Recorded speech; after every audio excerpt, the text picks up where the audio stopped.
Inmendham commented on the episode of Exploring Antinatalism podcast with David Benatar, and it's quite a decent comment. But there is one thing that irks me the wrong way. It's Gary's take on handling the poor. I'll play the relevant fragment and then show what's wrong with it and what the proper strategy looks like. It's a strategy based on what we know about the development of nations across time regarding some important features.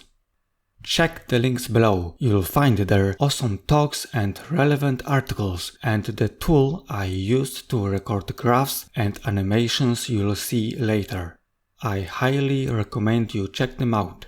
Here's what Inmendham has to say about the poor.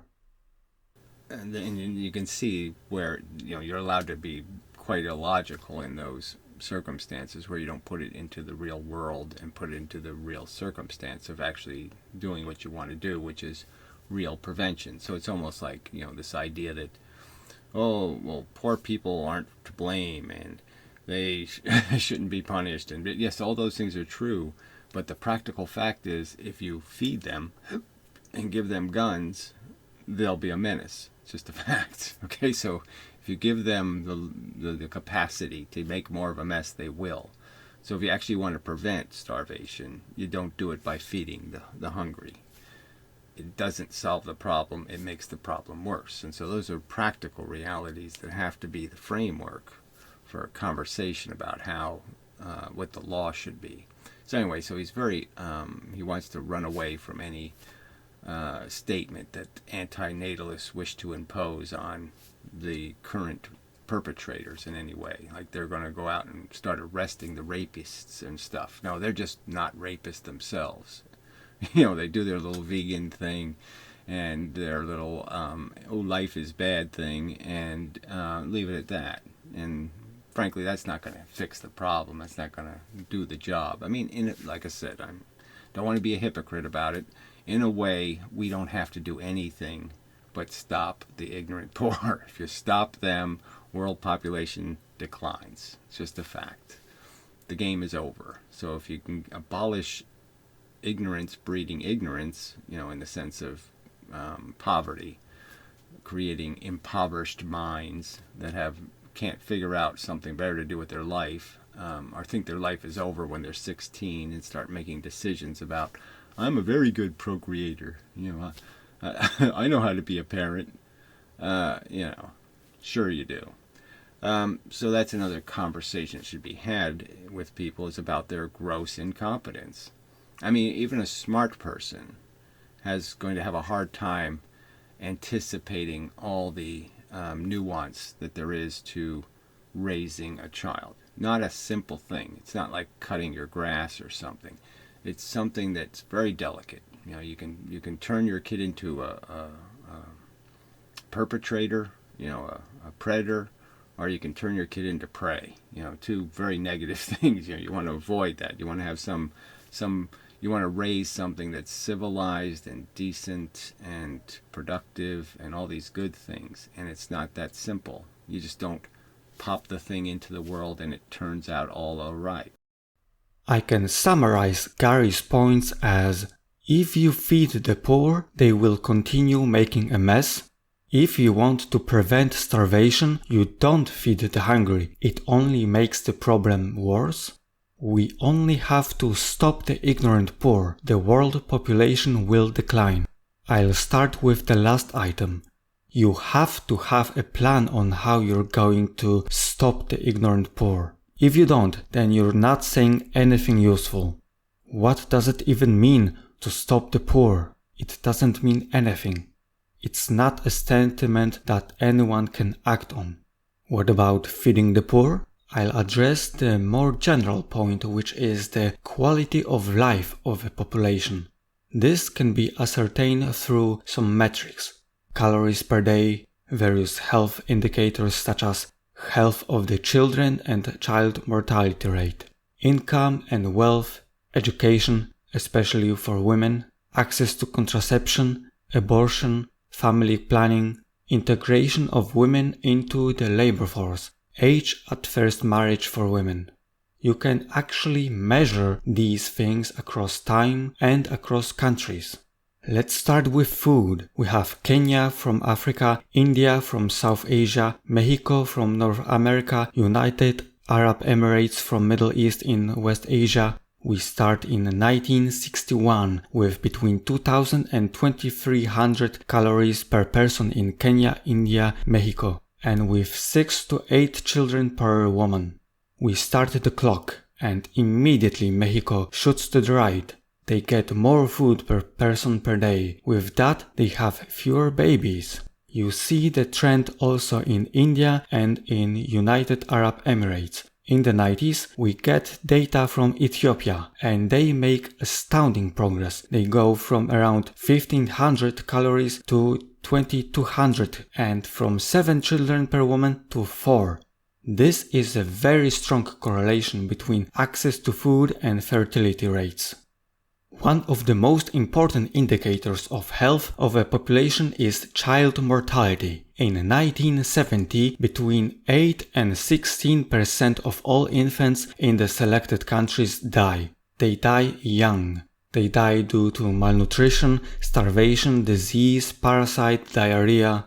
An average woman has between 6 to 8 children in her life. Start the clock. We move left. Fewer and fewer infants die. With that, fewer and fewer children get born. We end in 2015. Around 0.5% to 4% of infants die. That's a decrease of up to 16 times less dead babies.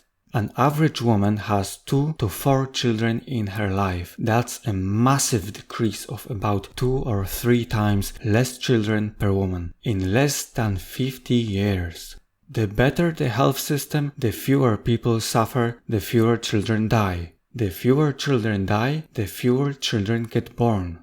What happens when you increase income and wealth of a country? Well, let's find out. Here we have Ethiopia, India, Kenya, Ukraine, Mexico. At the start, they are poor, just like most countries.